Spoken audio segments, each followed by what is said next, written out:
Shalom.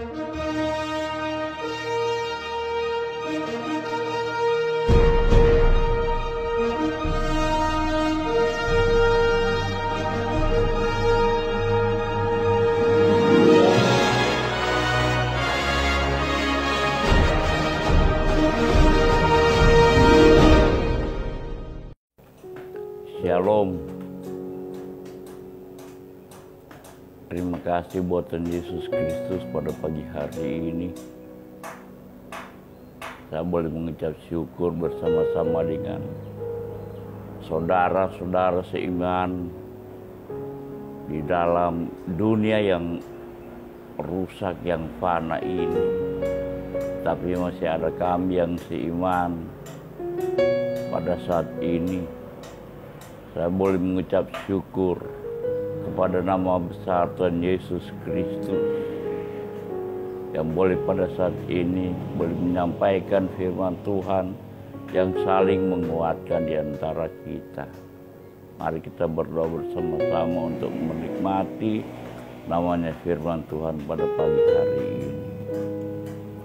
Kami mengucap syukur kepadamu Tuhan Yesus Kristus, Allah kami yang hidup. Engkau segala-galanya di antara segala kehidupan kami pada hari ini. Engkau telah bangunkan kami dengan tubuh yang sangat diberkati, kesehatan, kekuatan baru yang datang daripadamu. Terima kasih Tuhan Yesus. Ada sesuatu hal yang baru yang Engkau nyatakan dalam setiap kehidupan kami.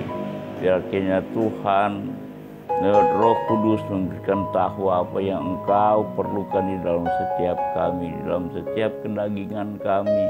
Kami harus menanggalkan itu setiap saat. Kami mengucap syukur pada pagi hari ini Tuhan. Di dalam nama Tuhan Yesus Kristus. Haleluya, haleluya.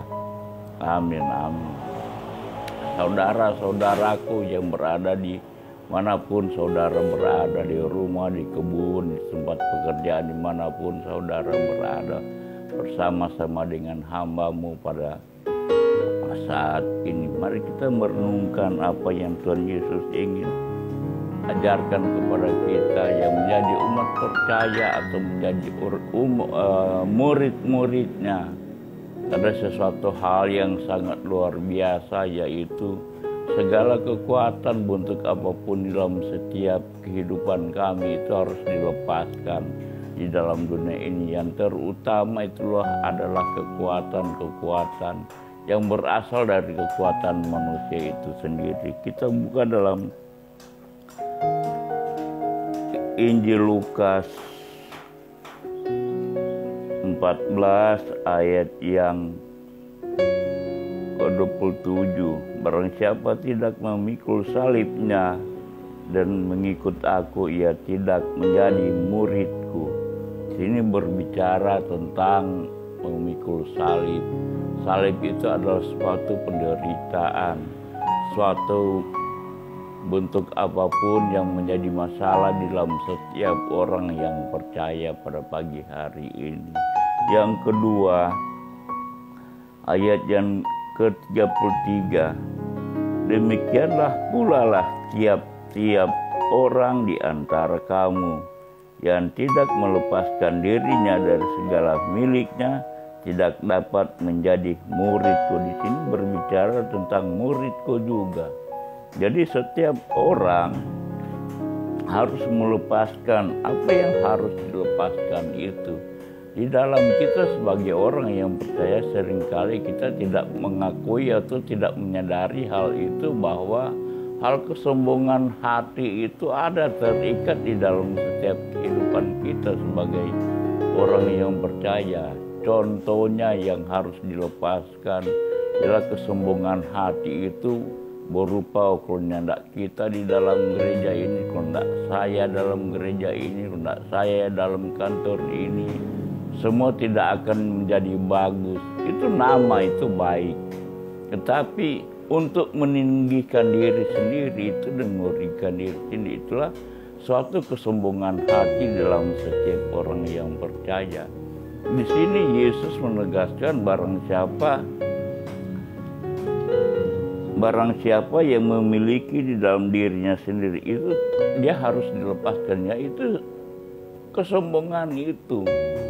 Kesombongan di dalam daging, apalagi kesombongan daging itu. Kita sebagai pejabat tinggi, kita sebagai kepala gereja, kita sebagai kepala rumah tangga, banyak kesombongan yang memang harus kita lepaskan. Itu bagi umat-umat yang percaya.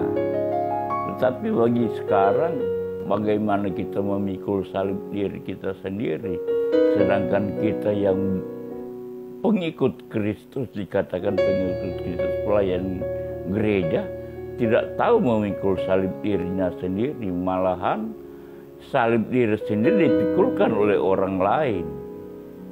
Kesalahan diri sendiri dipersalahkan oleh orang lain.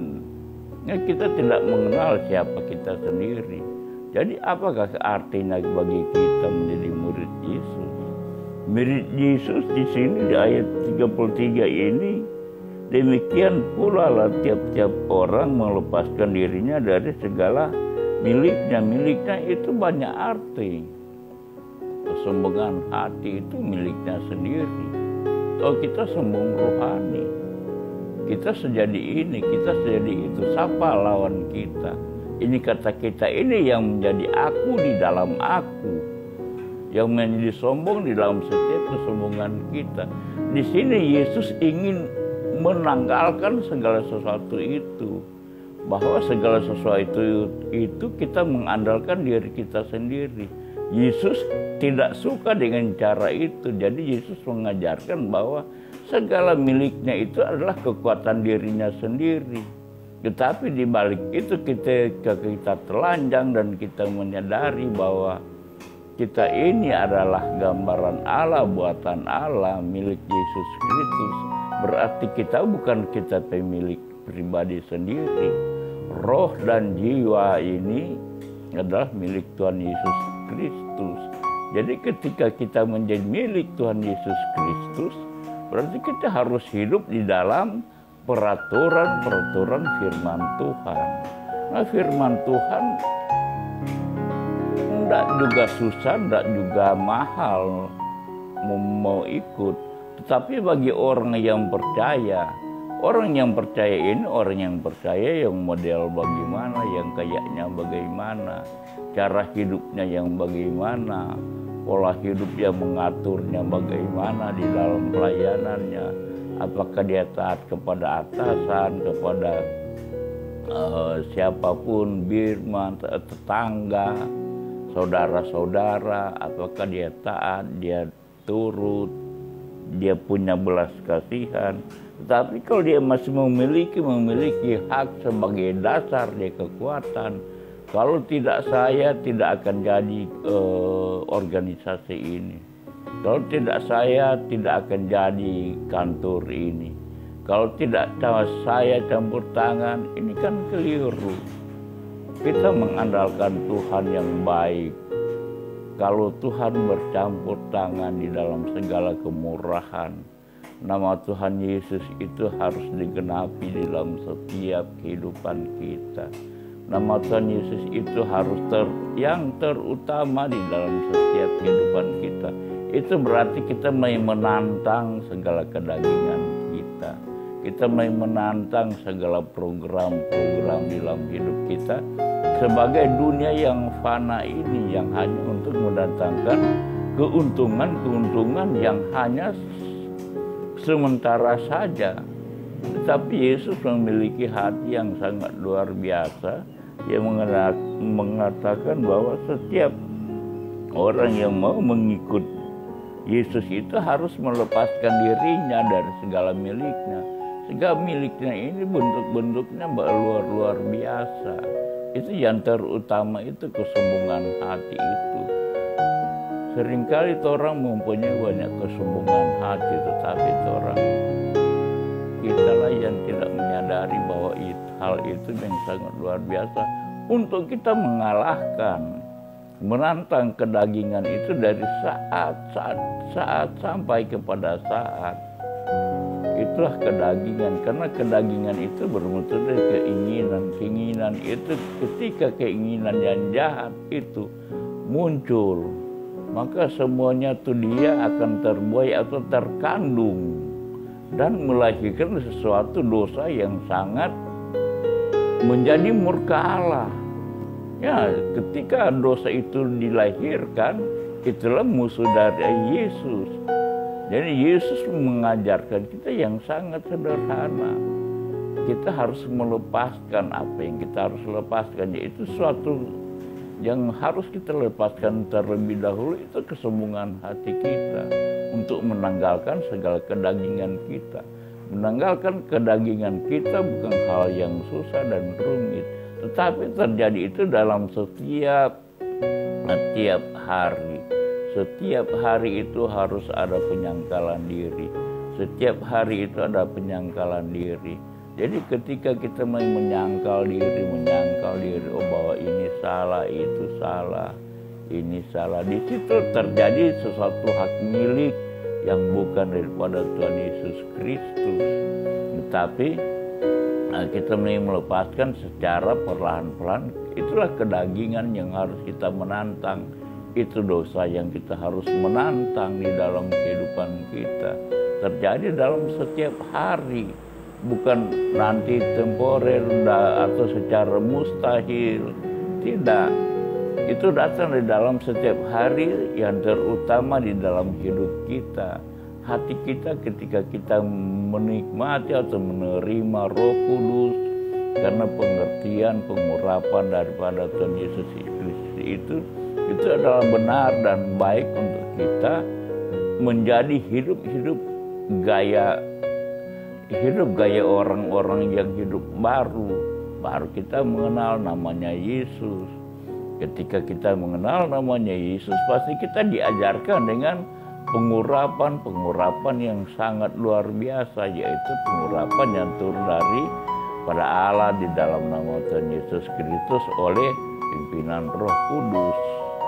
Itu menjadi dasar kekuatan kita. Jadi apa yang harus kita lakukan?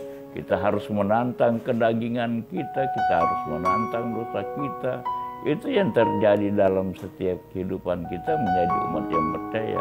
Di sini yang sangat singkat sekali, ayat 33 ini, demikian pula lah tiap orang di antara kamu yang tidak melepaskan dirinya dari segala miliknya. Jadi segala miliknya ini bukan berarti kekayaan apa, kekayaan mana, kekayaan itu, tapi dari kekayaan kesombongan itu, kekayaan kedagingan itu yang harus dilepaskan. Itu yang dimaksudkan Tuhan Yesus.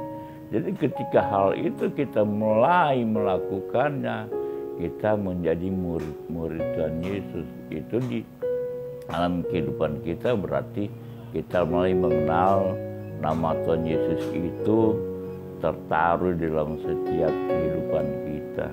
Kita menyadari bahwa Tuhan Yesus itu segala-galanya di dalam kehidupan kita. Nah, di situ kita mengenal bahwa diri kita tidak mengandalkan segala kekuatan kita, tidak mengandalkan segala kepunyaan kita, bila kita punya sendiri. Nanti kita mulai memikul salib dan beban dosa kita itu, dan kita mulai melepaskannya semua itu dengan penanggalan atau satu penantangan di dalam kehidupan kita. Kita boleh mengucap syukur kepada nama Tuhan Yesus Kristus pada pagi hari ini, bahwa di dalam setiap kehidupan kita selalu dipimpin oleh Roh Kudus. Jadi menantang dosa kita, menantang kedagingan kita, roh kesombongan kita, hanya di dalam nama Tuhan Yesus Kristus yang dikaruniai oleh Roh Kudus. Oleh Roh Kudus mengingatkan di dalam setiap hidup kita, yaitu hidup kita dipimpin oleh Roh Kudus. Karena Roh Kudus itu penterjemah bahasa yang sangat luar biasa. Itulah bahasa sorga, bahasa yang kudus, bahasa yang terjemahkan pada 2020 tahun yang lalu kepada murid-muridnya ketika mau mengikut Yesus harus melepaskan miliknya. Sampai pada saat ini terjemahan dan bahasa itu masih tetap tinggal, karena Firman Tuhan adalah dari awal sampai selama-lamanya kita berdoa dan mengucap syukur. Terima kasih ya Tuhan Yesus Kristus pada pagi hari ini. Terima kasih buat ucapan syukur. Segala milik kepunyaan kesombongan kami itulah adalah kedagingan kami. Kami mengucap syukur Tuhan kepadamu pada saat ini. Bagi dunia boleh memiliki segala kekuatan, tetapi di dalam dunia ini adalah fana, semua akan kami tinggalkan. Hanya di dalam nama Tuhan Yesus pada pagi hari ini, Tuhan Yesus yang dari awal sampai akhir, sampai selama-lamanya. Haleluya, haleluya, amin, amin.